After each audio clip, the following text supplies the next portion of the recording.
Welcome, everybody. It's time once again for the next chapter with Charlie Hedges, as he explores turning the page on his life and yours.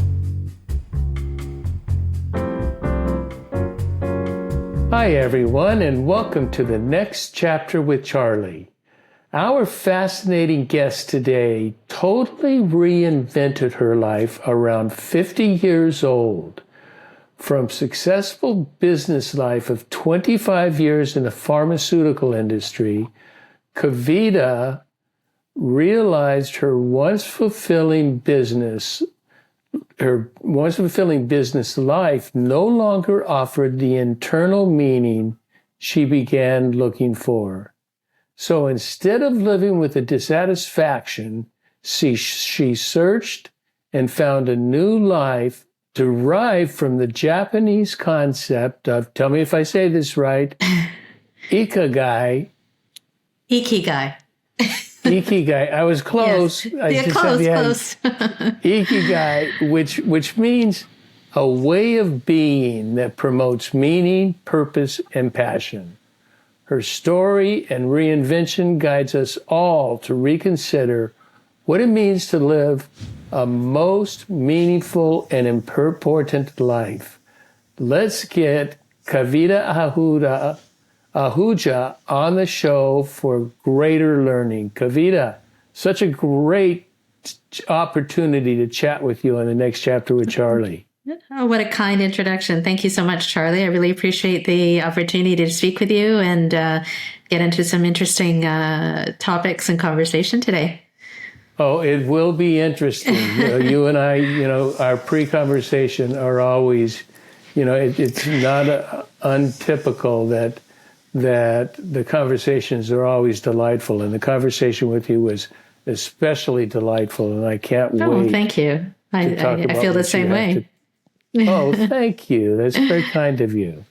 So let's start with this. 25 years ago, you had the kind of career many people crave today.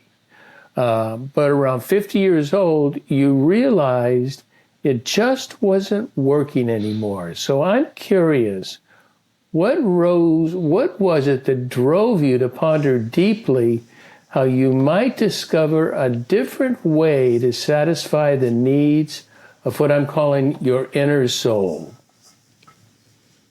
Well, thank you for the opportunity to share my story, Charlie.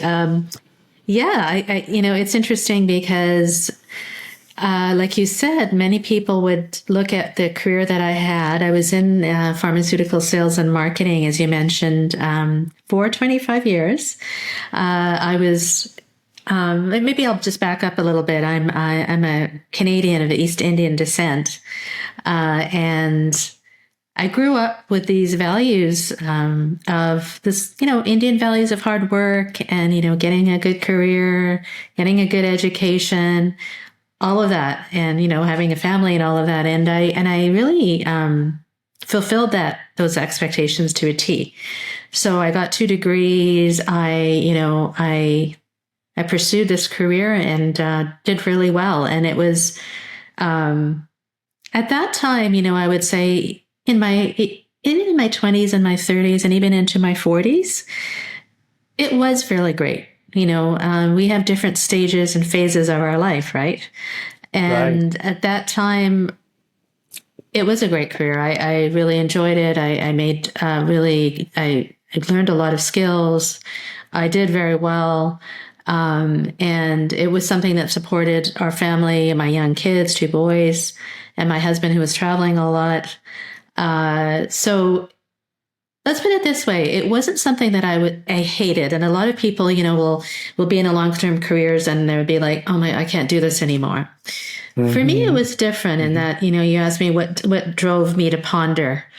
It was a kind of an inner voice that started, quietly at first, and then it became louder and louder.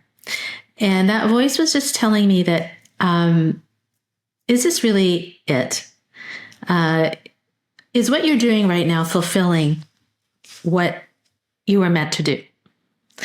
I have a degree in science and business, so it was really conforming to that. But what other parts of my life, my passions, my strengths, was not being utilized? Was there other parts of me that I needed to rediscover? And the answer to that was yes. And it became, I think, around the time I turned 50, as you mentioned, where a lot of things happen at that age. It's a midlife time of life where maybe your kids are leaving the home, which my kids were. All of a sudden, you have more time to yourself, perhaps. Your hormones are changing, so all of that is going on. And then you begin to ponder, for the next half of my life, is this really fulfilling me? And so those questions and that voice became louder and louder, and to the point where I couldn't ignore it. And so then that is really what drove me to decide to leave and rediscover what it is that I really wanted to do. And the process that, maybe I think we might be getting into a little later is to rediscover the combination of, I guess, what you call the Ikagi, which is your reason for being. And as a result of that, I discovered that I needed to, and my goal and my reason for being was to help other people who are feeling this way in their career and life transitions, to help them rediscover who they really are and live a life that they really are meant to live. So that was probably a long-winded answer to your question. No. That was not long-winded at all. Believe me. I've seen long-winded on a show, and that was not long-winded. Okay. I have a question. I'm curious. You had an inner voice. Do you feel like this was your voice, or do you feel it was a voice of an external source, or was it in cooperation and coordination with your voice? What do you have any feeling of what that source was? Well, at that time I didn't really know, right, Charlie? I didn't really know. I knew that it was coming from within. The more and more since then, I have really studied and different philosophies and different traditions and all this. And I came across, the Abraham Hicks. So she talks about the, law of attraction. And she talks a lot about this inner voice or inner being. And so I believe we all have our outer selves, and we all have our inner being. And whether you call that, God or whatever it is, if we listen to that inner being or that inner self, it will really guide us into what we want to do next. If we listen to it, if we give ourselves the opportunity to silence and listen to it, I think it really is the one that guides us. And often we become so busy in life, we don't take the opportunity, or we don't give ourselves the chance to really sit and think, what is it that I want? And ask ourselves those questions. And when we sit and think and ask ourselves those questions, those answers will come. And I think it's from within. Yeah, I concur. I think, for me, the voice is two ways, but I have to be the receiver, no matter, even if it's coming from source or God or whatever we want to define that. I must receive it, and I must articulate it, and I must define it. It doesn't come like a fax or a newsletter telling me this is what I need to do. But at the same time, I would say that if we do listen to that voice and we accept it, then, I believe, and it happened to me, and that uncanny opportunities come your way. Things happen that, you think is a coincidence when they're not. You'll meet people, right. You'll be thinking of somebody and they'll call you or things like that. So I think that really, that's something that I talk about a lot in terms of, being aware and being open to receiving the signals and the voices that come to you. So, I think an obstacle to hearing those signals is we talked about first half and second half of life, and the first half of life is your accomplishment years, where you're achieving, developing, building a healthy self-ego. And the second half is more of, okay, I've done that. There's really no further I can go. I'm as developed as far as I can develop. And it's time to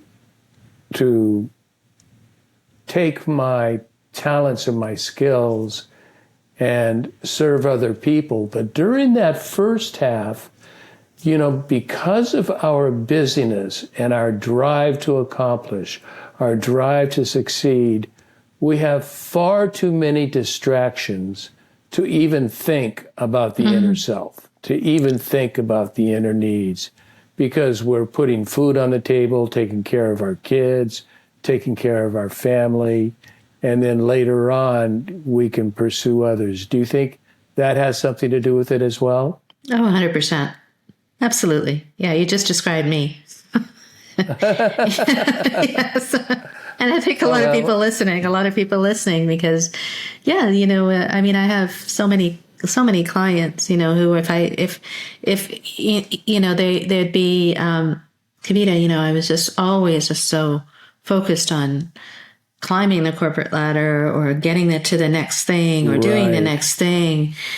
And to the point where it can often lead to burnout. It can often lead to, a lot of stress. And then the body tells you, often people, they just, their body, they get sick or they get ill or some, and it's a manifestation. Your body tells you when it's time to slow down. And so that happens a lot. I could say equally for men and women, but I always encourage that, there's in a transition, I'm a career transitions coach, right? So in a transition, there's kind of 3 phases. And the first phase is really the trigger, like what's triggering you? And that was the first question you asked me. What drove me to this change or this? So it could be many things. It could be that internal voice that I heard, or it could be, drastic things like, maybe you're laid off. Maybe there's, a divorce, maybe things like that, which major change, which triggers you to question. And then the next phase is that contemplative phase is like, okay, what am I going to do next? Or in your podcast, titled, what's the next chapter, right? And then the third phase is the action. So unless you take that time in that second phase, often people will go from one thing to the other without really thinking about it. And that's not going to last, or, you might not be as fulfilled as if you actually took the time to think about what you really want, who you really want to be and what you really want to do. Yeah. My spiritual mentor, who I've only spoken with 3 or 4 times, but I read his books. I'm a big follower, but he has this process that he says is an ongoing process in life that he calls order, disorder, and reorder. And in your 3 phases, I saw all of those. In the first phase, there's an order where we accept this order. This is what works. And then during the process, we're then contemplating that, we're realizing that's not the answer, and there's a disorder, and we have to deal with that disorder and conceive of different ways, different methodologies, different opportunities, different goals, and we reorder into a new life. But he says that is not a one-time process, that is ongoing. So we're in the process right now of order in our life, then there will be disorder, and there will be yet another reorder that we are but that is what maturity is all about. It's Yes. all about that movement. Yes. I fully agree. And I want to maybe on that point of that, it's constant, right? So reinvention, is not just a one-time thing, like you mentioned, and we can reinvent many times in our life. And often people say, "Well, reinvention, that means I have to give up everything." And we say, "No, it's not. It's not that, because everything that you have done up to this point leads you to the next thing." So, like for example, I do not regret at all my previous career, because it led me to where I was, and it was meant to be. Right? That's who I gained the skills, I gained all the experiences I had. And it's about taking those things and seeing, what do I have now? Because I'm a different person now, and reinventing yourself from where you are, not like starting over. So that was just a little thing that came to my mind. So when you talked about that. It's sort of a redefinition or a refinement, or maybe a whole new, it begins with a value system. Yes. It doesn't necessarily begin with action. It begins with a value system that you realize some of what I've lived by and my values worked. It's not that they were bad. See, that's the beauty. It's not that they were bad. They were just no longer working in this phase of my life. Yes. It could even be the environment that the environment we are in that has changed, that it's no longer working, so yeah. Yeah, we're not helping that. That's for sure. I was thinking of something which I forgot anyway, I'll just move on. Mm-hmm. In this process, you write about something that as we start to perceive this, I hope you don't mind that I refer to this second half of life, which is reinvention. And which, by the way, do you know, I wrote a book about reinvention. Oh, really? It was titled Getting the Right Things Right, How to Reinventing Your Personal Strategies for Life. Do you know what year I wrote that book, Kavita? What year, Charlie? 1995. Wow. I was writing reinvention 30 years ago. And it was quite a fun writing, and so much of what you have to say, I think, resonates. As much as I can recall about the book, I haven't read the book for 25, 30 years, so I don't know what it's about. That's amazing. But you write that this effort of this moving from industrial behavior to inspirational behavior, and those are my words, but you write that the effort doesn't come without challenges, especially fears. The fear of failure, the fear of judgment of others, and the fear of not feeling good enough. And those can become roadblocks to your next phase in life. Can you talk to me about those fears and the roadblocks and how you overcome them? Whoa, how much time do you have, Charlie? Okay. Well, that's not my question. It's how much time do you have, Kavita? Okay. Because I got plenty of time. All right. Yes. So fears and blocks are one of the biggest things that we all face, especially when we are going through any kind of transition. And I think we spoke about this a little when we met. When we are in a state where everything is kind of status quo and it's working and we're comfortable, right? We're in this comfort zone of ours. We are not really being challenged. Everything is good. Everything is fine. Just like I was fine, but it wasn't amazing. When we decide either we decide or it becomes something that we have to do and we have to change or we have to transition into something new, that puts us in a different kind of state. And what that leads to is discomfort, right? And when we are outside of the zone of comfort, what happens is we all of a sudden, all these blocks, which I call energy blocks, they can take many forms, and predominantly, the overriding thing is fear of the unknown. Like, if I do this, what's going to happen? I'm going to fail, or what will people think of me if I do this?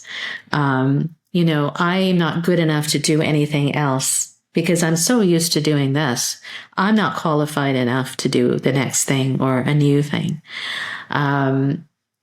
All these, what the term in my program is called, or in my teaching is called, are called gremlins, and they're inner critics.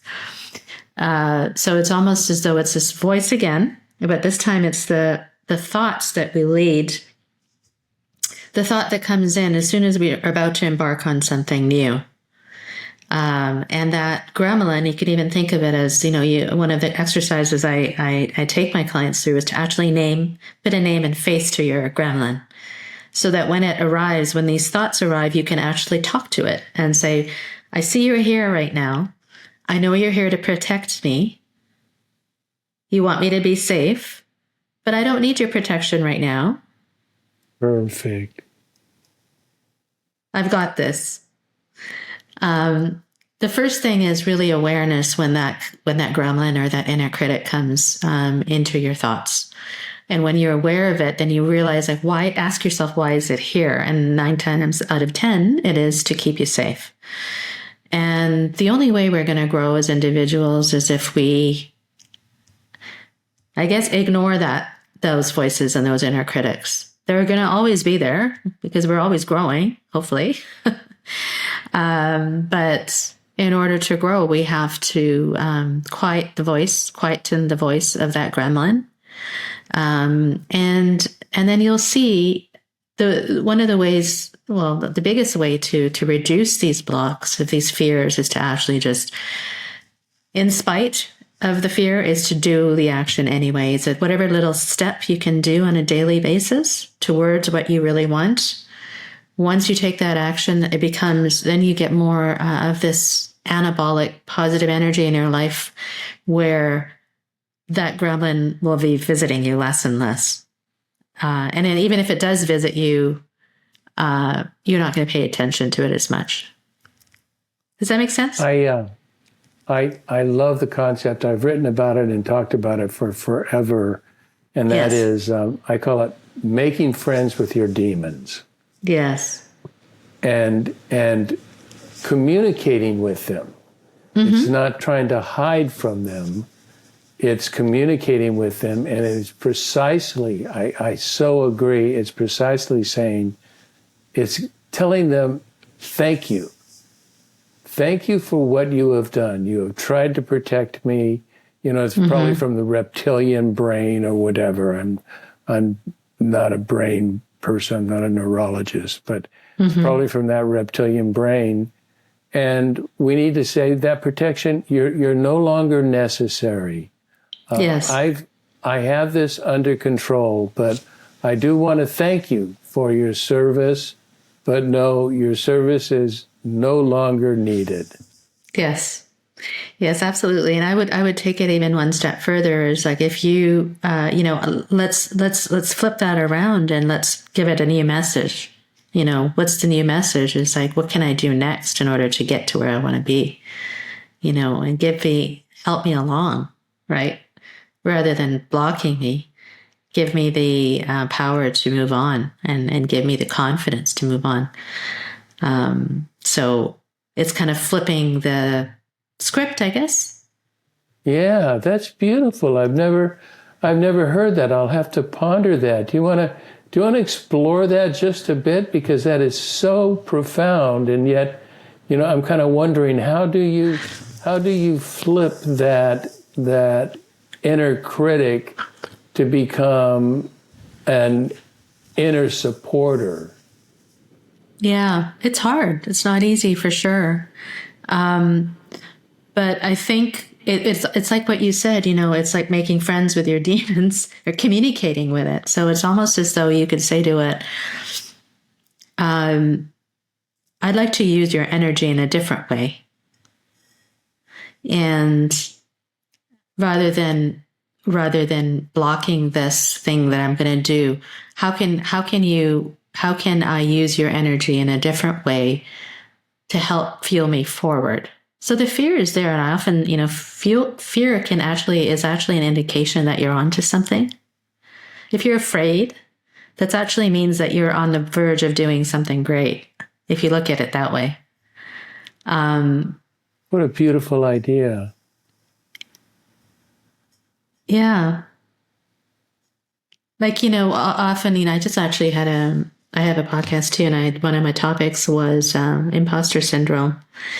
And the imposter being, that's another block where we think someone's going to find us out because, I'm the next shoe's going to drop, or I'm not qualified and I'm not really supposed to be here.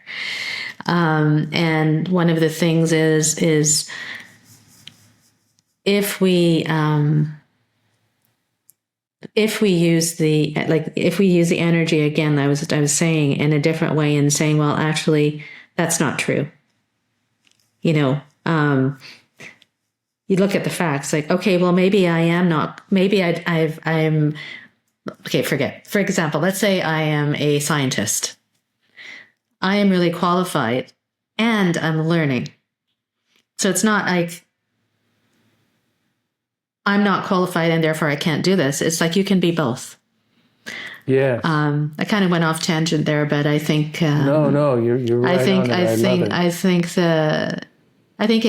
this flipping the thoughts and the energy in a different way can come in any kind of form, whether it's if it comes in a form of inner critic, fear, or whether it comes in that a form of this imposter syndrome, or any of these other blocks that come our way, limiting beliefs that I can't do this because I've never done it, or my last business, I had a business which failed, so my next business is going to fail too. It's just an assumption because it happened in the past.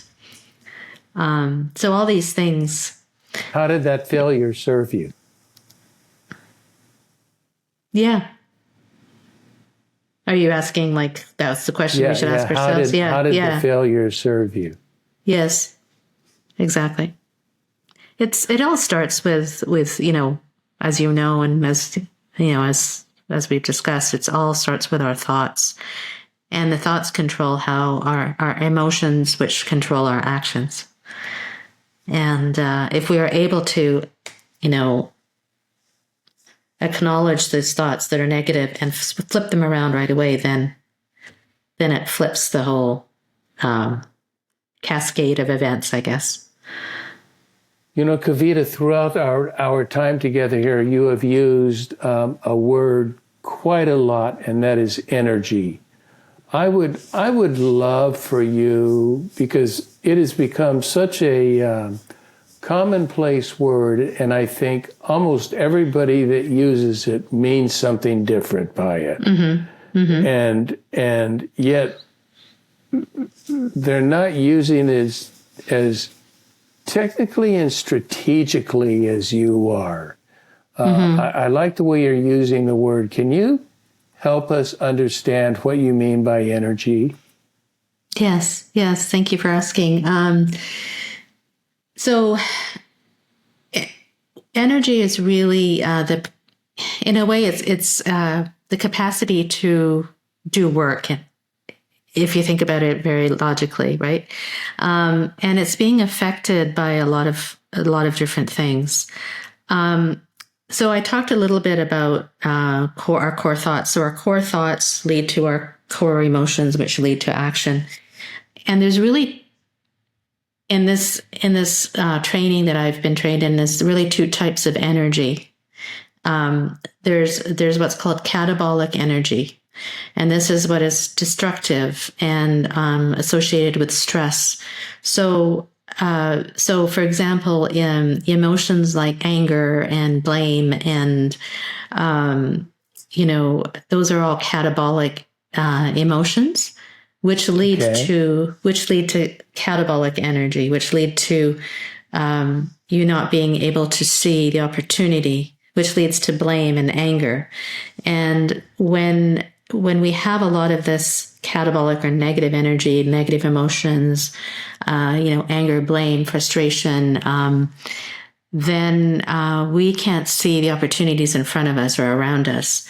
And that often, our bodies release catabolic hormones, right? And in the short term, if we're under extreme stress, that's okay, because these hormones let us go through the initial short-term phase. But over the long term, if we're constantly under stress, then our body will react, and it's not feasible long term.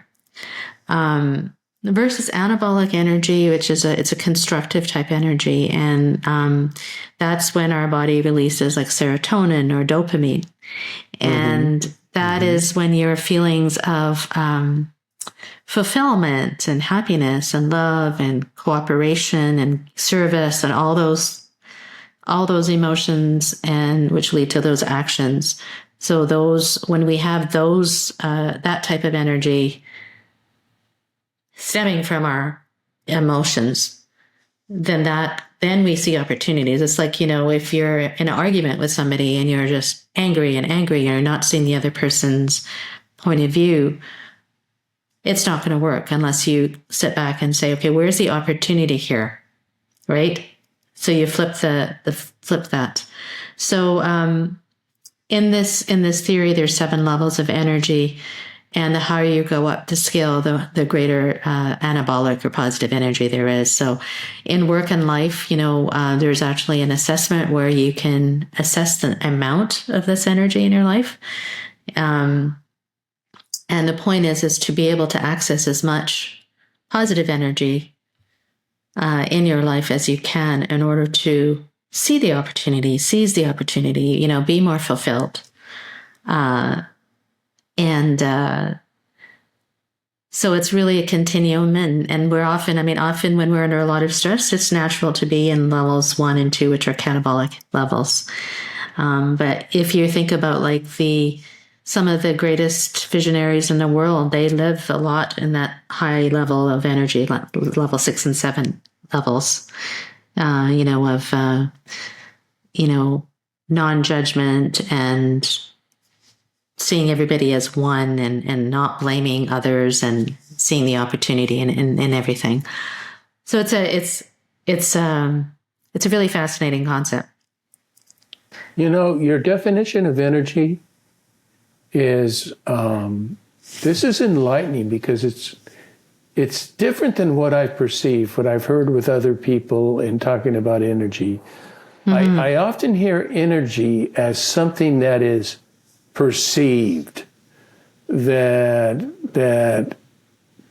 Kavita projects energy that is caught by other people. But what you're suggesting, of course that is true, but energy is more innate. It's more who you are.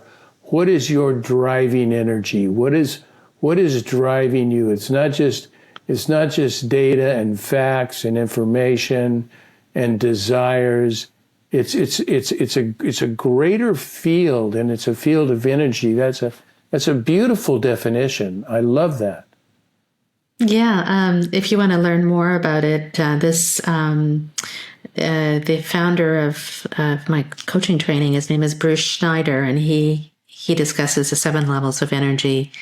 And it's a great book, and it's a great concept, and it can actually be applied practically into our lives and our work. That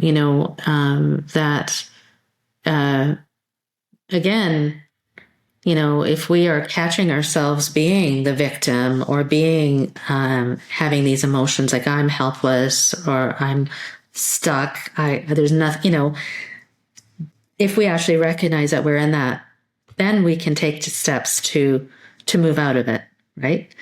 And it's the awareness. This is really key.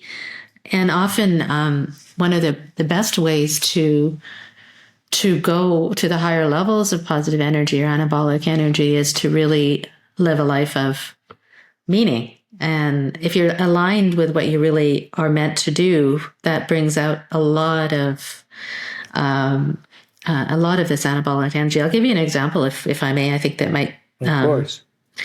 I have a client who is a scientist. I think I mentioned earlier, and very, very successful. For like 20 years, climb the just one thing after the other in terms of her success. She came to me very very miserable, she just didn't. She was stressed with her job. She didn't find meaning in it anymore. And when we really dug deep into what was missing in her life, she innately is a artist and a musician. She hadn't been doing that in 20 years. Oh and my. she started singing, she started painting, and all that negative feeling, those negative feelings she had when we first started turned into this positivity, this positive energy, where now that's not only affecting her personal life, but now it's going into her work, where now it's like she sees that it's not so bad, or like she sees a positive in things. So that's just a little example of what I mean by a practical example of what I mean by that. This reminds me of a well-known concept, but I think very misunderstood concept of karma. I had in the United States, we often view karma, or in the West, I bet in Canada as well, we view karma as rather transactional. If I do good will come back to me. If I do evil or bad will come back to me. But this Buddhist monk explained to me it's not that. What it is, and energy is the right word, it is, if you are a person of goodness, and if you are a person of confidence, and you're a person of love, you exhibit that, you project that, you have a projective energy that comes from your energy that's projected, and then people, it's not that you get goodness in return, it's just that this is the way you were perceived, and people return goodness with goodness. And they return victimhood with victimhood. Yes. And that so what you project is what you receive. And that is sort of, am I getting this catabolic and anabolic right? That 100%, if you're projecting anabolic energy, you will receive anabolic energy from other people. You will not. They know you're not going to pay attention to catabolic nonsense. You've got it. Yeah, exactly. And it is kind of related. I mean, all this is kind of related, like we talked about the law of attraction. That's exactly what it is. It's like you exude anabolic energy, then you get it back. It's not like, because I'm going to do this and then I'm going to get it. That's not it. It's a way of being, really. And it's also a way of approaching life and work. If you approach life and work with this anabolic energy, how much greater will your work and life be, right? It could be. The potential is there. Reminds me of Ikagi. Yeah. a way of being, a way of being with this anabolic energy. I want to switch subjects just a little bit, and I misunderstood, and so I'm going to give my misunderstanding of your position, although I think it's really related, and then see how this relates to you. You are, as a reinvention coach, you talk about positive coaching. And so, incidentally, I'm a huge fan of positive psychology, which you say that's not your expertise, but I think the two are highly related. In that I think so much coaching today is all about improving non-strengths. Let's identify your pathologies, your weaknesses, and let's see what we can do to improve them. But what about taking advantage of our strengths? Mm-hmm. Isn't that a mark of a great coach as well? And then I want to offer a couple of thoughts, and then we'll see what you say. And this is about positive psychology, and I think it's positive coaching as well, has been an instrumental shifting in the focus of psychology from solely treating mental illness to promoting well-being and happiness. And that's what you do in positive psychology.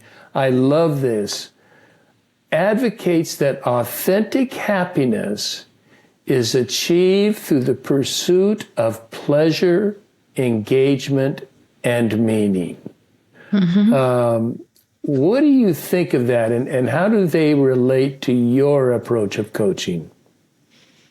It's completely aligned. I firmly believe that. I would say that there's such a parallel, right, between positive coaching, anabolic energy, all of that, right? In fact, the first thing I do when I'm coaching is I look at who you are at this moment. What are the great things that you have done? Like, what are your biggest strengths? What are your superpowers? When we look at that, and often people don't give themselves the time, or, they don't give the time to think about all the great things that have led you to where you are. Like, what are some, like, if you took 10 minutes to list all the amazing things about you, and you look at the list and think, wow, I actually did that, or actually that's who I am. That is so positively reinforcing. It actually gives you so much confidence. And again, so if you look at that, that's the first step. Then the next step is to look at what you're really passionate about. Like, what did you used to do when you were a kid? That, when you were a kid, you used to spend hours and hours doing something, and the time just went by. Like, what can you bring that into your life right now? Is that what you, what would bring that kind of positive feeling into your life? What kind of passions? Like I mentioned, my client who is pursuing art and music. And then again, the next thing is your values. Like we talked about, values are changing constantly. And is what you're doing aligned with what your values right now? Your values could be different, like 10 years ago. Now, are you aligned with your values now? And if so, then that really brings forth this positivity and this, so that it is all about bringing up the positive goodness and the strengths and your passions and values. And if you put those together, that's what your Ikagi really is, right? Is a combination of all those things. And what does the world need that you can combine those things and bring it out into the world in your own unique way? I'm thinking I'm a movie buff. I have this it's called AMC theaters. Do you have AMC theaters in Canada? Yes. I have AMC. They have a pass for $26 a month. Mm-hmm. I can see 3 movies a week. So I make my money back because I see 2 to 3 movies a week. I see bad movies. I see every movie. I just love film. I listen to the music. I watch the editing, the acting, Amazing. the writing. I just enjoy the discipline. There's a movie coming out with Rami. What's his name? Rami. He was. He was. I know who you're talking about. Yeah. Yeah, in the rock and roll movie with. Yes. But anyway, he plays an analyst with the FBI, and so he's the best analyst in the FBI, and the film goes, his wife is killed, and he determines he's going to kill, like there's 5, 6, 7 killers. He's going to kill all of them. So it's a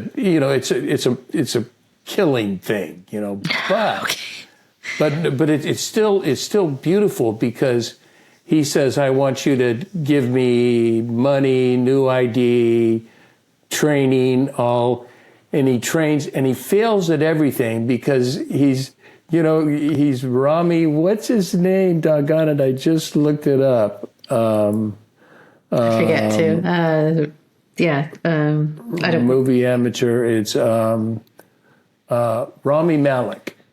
Oh yeah. Yeah, and he fails at everything. They say there's no way you're going to be able to do this. You can't beat a grandmother in arm wrestling. But what he does is, he is obviously, in the film, he's successful, and he says, you've only, and then in the film they said, as he's succeeding, they're saying, I think we misjudged this candidate, and he says, you've only focused on what I don't do right. How have you focused on my unique talents? What I can do that other people can't do? And I love that line. Why are you not focusing on what I can do that others can't do? And it's a brilliant line. It looks like a fun movie. Wow, and I have to check that out. Yeah, it's called The so Amateur, true. I think. Okay. So let's wrap our time up, because I know you must go. Oh my goodness, quickly. That's okay. I've got a few more minutes. That's fine. I want to talk about, you have a process called the Pyramid of Reinvention, and it's a framework for your reinvention process. And I think everybody would be very interested in knowing, what is the Pyramid of Reinvention, and what does this framework look like? Yes, thank you. I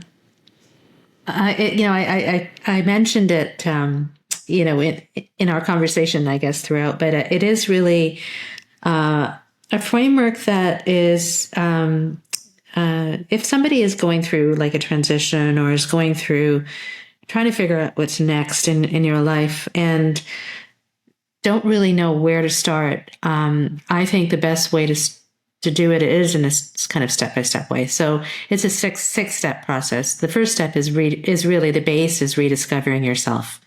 It's really rediscovering who you are now, not who you were 10 years ago or 20 years ago. It's at this moment, who are you really? And again, it is about really going down into what are your strengths, skills, superpowers. I talked about that.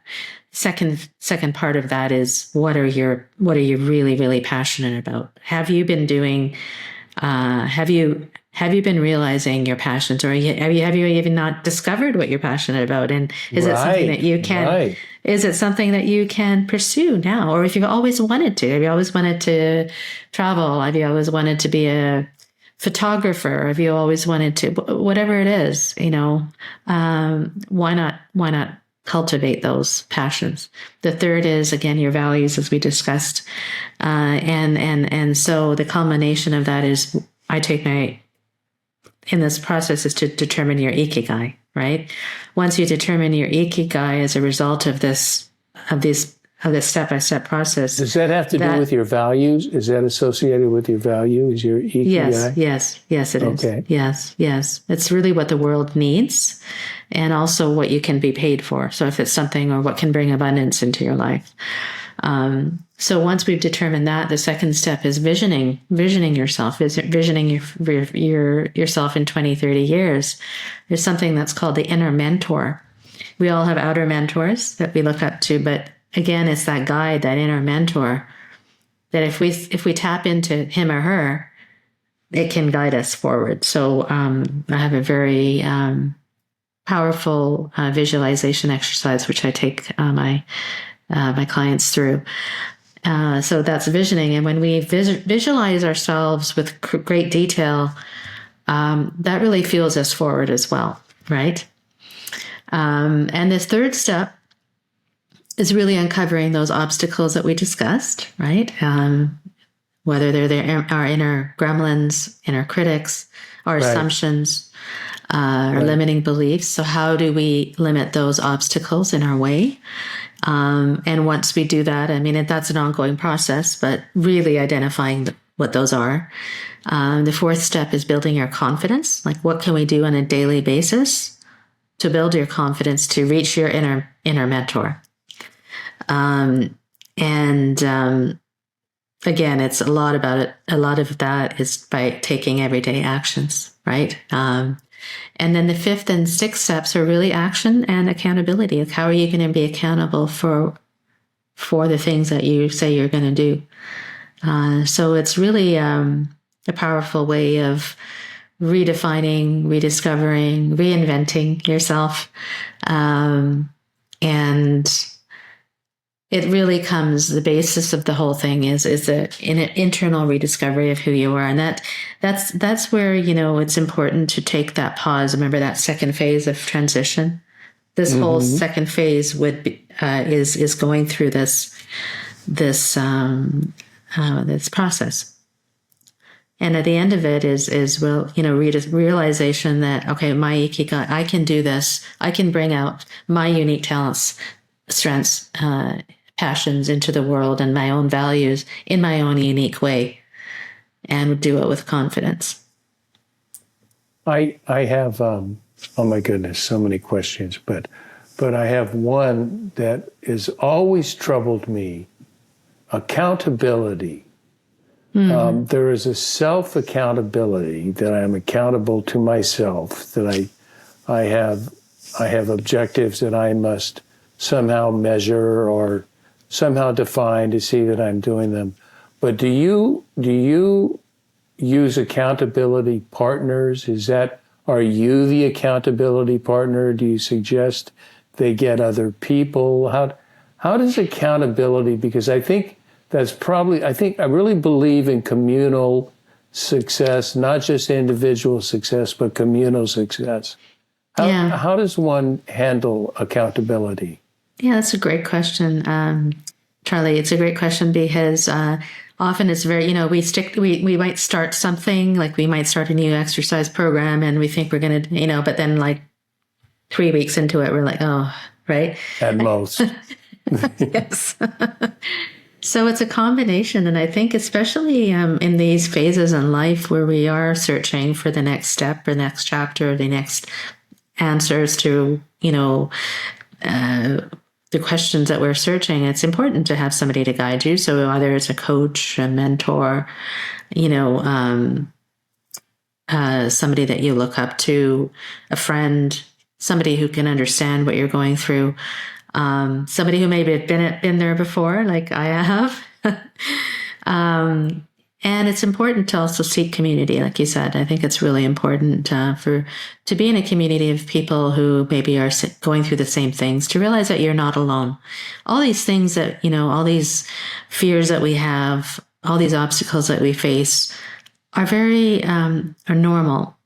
And for people to realize that it's you're not alone. And when you realize you're not alone and you get this support from others, and that moves you forward to be accountable for what you say. But I'm very much a proponent of obviously coaching and mentoring And I think that's important for people, especially if they're in this phase where they really want to do something different, or they want to be more fulfilled, or they're just questioning things. I think it's important to have those partners. You know, one important thing, the writer Anne Lamott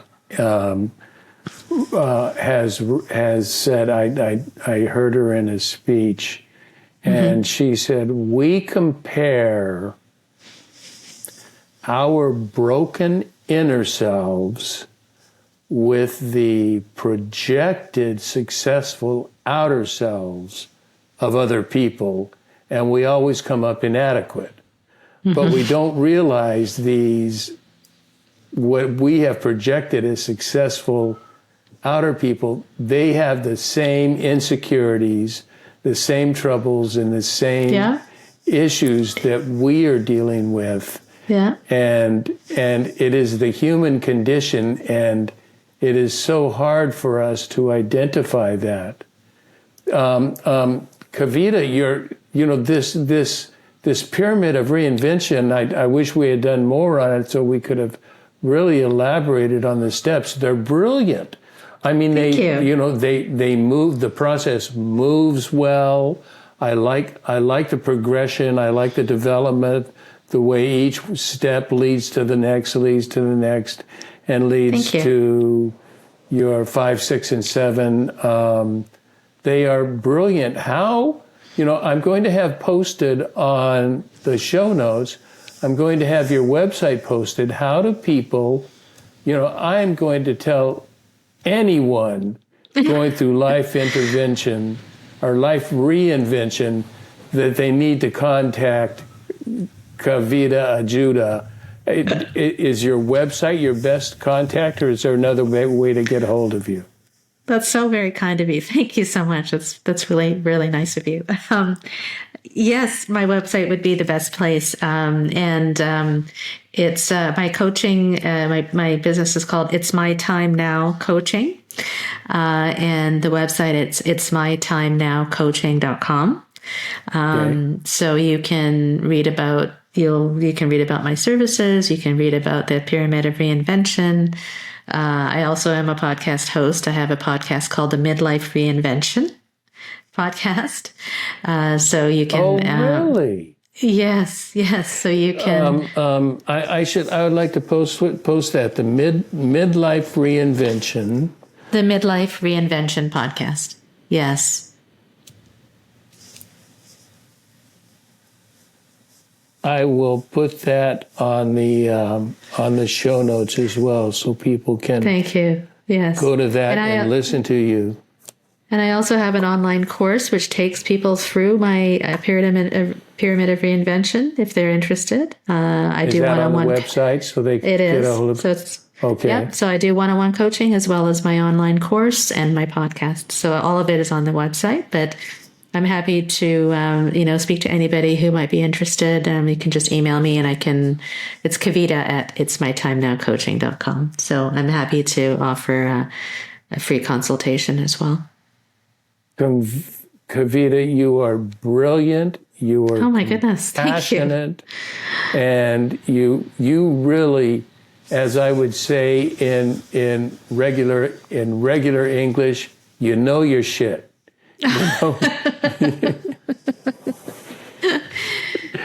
Well, that's so kind of you. Thank you so much. I really appreciate that. I think the questions you've asked and the conversation we've had for me has been, I learn from every conversation I've learned from you from this one as well. So I really appreciate it. Thank you. It's been great fun. Thank you so much. Thank you for spending time with me today. And I also want to thank everybody for tuning in to the next chapter with Charlie. And as usual, until next, this is Charlie Hedges signing off. Bye for now.